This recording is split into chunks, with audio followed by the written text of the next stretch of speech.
Good. You know, We'll let you take it this from is here. the sort of the mode of the day right now. It has been a day of developing news just in the last few minutes. You saw from Fulton County Commission Chairman Rob Pitts there. Obviously, we all watched along in real time. Faith and Ron, you guys gave us a recap on that. One thing, as we talk about this affidavit, this is what we're talking about here. It is a pretty large document. And one thing that stood out right off the top here is that the U.S. attorney who is leading this charge, even though this docket is in the Northern District of Georgia, that's federal district court here in Georgia, the attorney leading the charge here is not from Georgia. It's a man named Thomas Albus, who is the U.S. attorney for the Eastern District of Missouri, that's out in the St. Louis area. And according to his signature on this filing today, where he actually filed the probable cause affidavit into the docket here in Georgia, he also now is the special attorney to the Attorney General. So it seems he has taken on a larger job appointed or tasked by the Department of Justice and the Attorney General Pam Bondi of overseeing this effort. I want to bring in John Raymond, who has been reading through this probable cause affidavit. John, what stood out to you in the actual filing that we finally got to read today? Yeah, I'll point first to, it lays out 5 basically main allegations. They refer to them as deficiencies or defects with the November 3rd, 2020 election and tabulation of the votes thereof. I'll preface it by saying, though, that these aren't really new. I mean, these are collected from cases that have come before the state election board mainly. They have to deal with a lot of the activist community that's been pushing this on for the last 5 years and the open records requests they did in Fulton County. So, you know, while there have been other issues or other claimed issues in other counties and throughout the state, this is very Fulton County focused because that's where the records requests have been made, and that's where it's really a lot to do with, you know, you look at the first one, it's the preservation of ballot images. You know, the ballot goes through a scanner, you retain the physical ballot, but then it also creates an image, which in theory could create kind of an auditable record.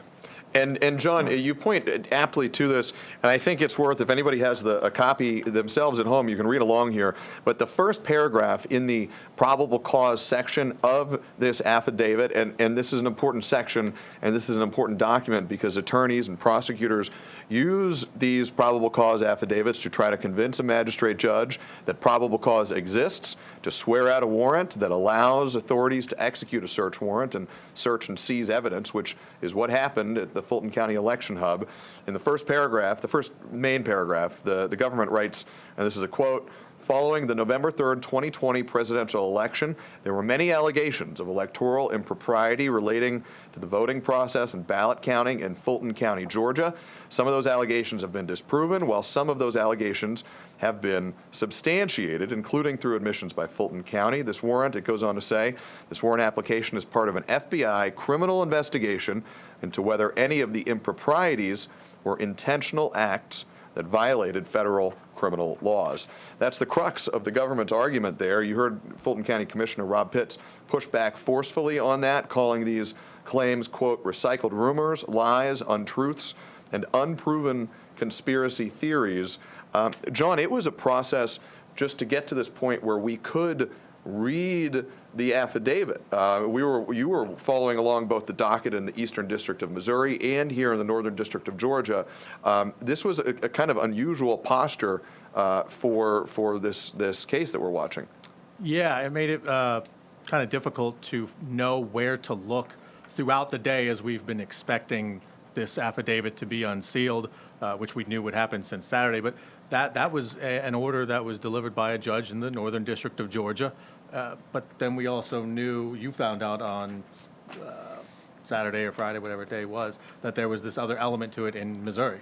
And it's sort of a cross-jurisdictional situation as we continue to work through it. We should also mention here, too, Secretary of State Brad Raffensperger, who is a Republican who played a central role in the wake of the 2020 general election in defending the validity of Georgia's presidential election results, an election that saw Joe Biden narrowly defeat Donald Trump in that presidential election. Brad Raffensperger, when asked for comment on the unsealing of this probable cause affidavit, said today, I'm going to read you the full quote here. As Secretary of State, I've made Georgia the safest and most secure place to vote.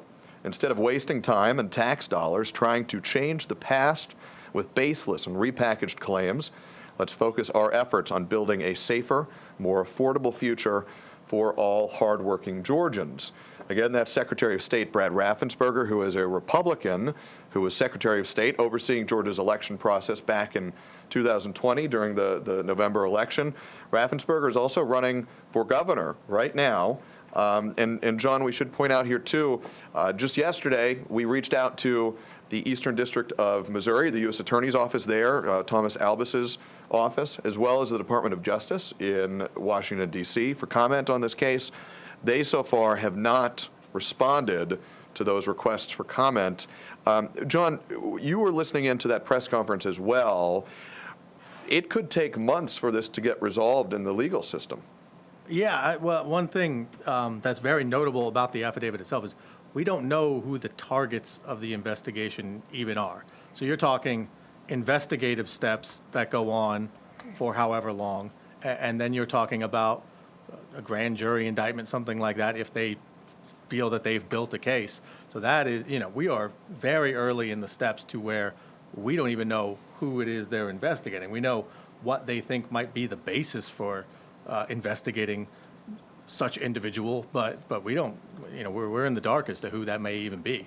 And that was one of the big questions that we were watching out for, and I think everybody who was waiting for this probable cause affidavit to be unsealed. Will there be names of targeted individuals in this document? John, you've read through it. The answer to that is no. No, and actually, on the last page, I don't know if I'll be able to find it and quote it exactly, but the FBI agent who sort of prepared this affidavit gave as the reason for wanting it under seal originally was to not tip off anyone who might be a subject of the investigation.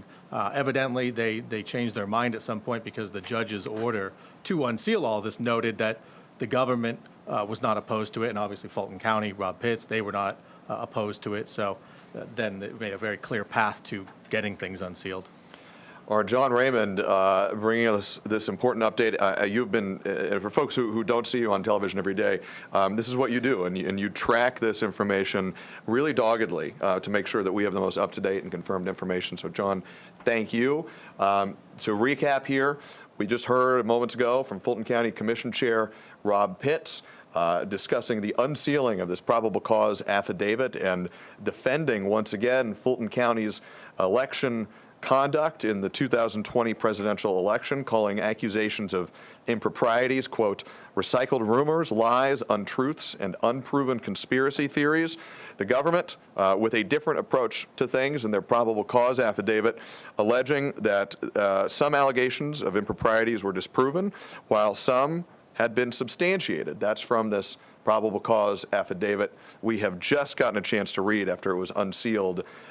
This is going to be a point of contention in our state and in our city and around the country. We're going to continue to follow it as this process makes its way through the legal system. This is the beginning, not the end here. This is going to continue to take, we suspect, many months. We're going to follow it every turn along the way.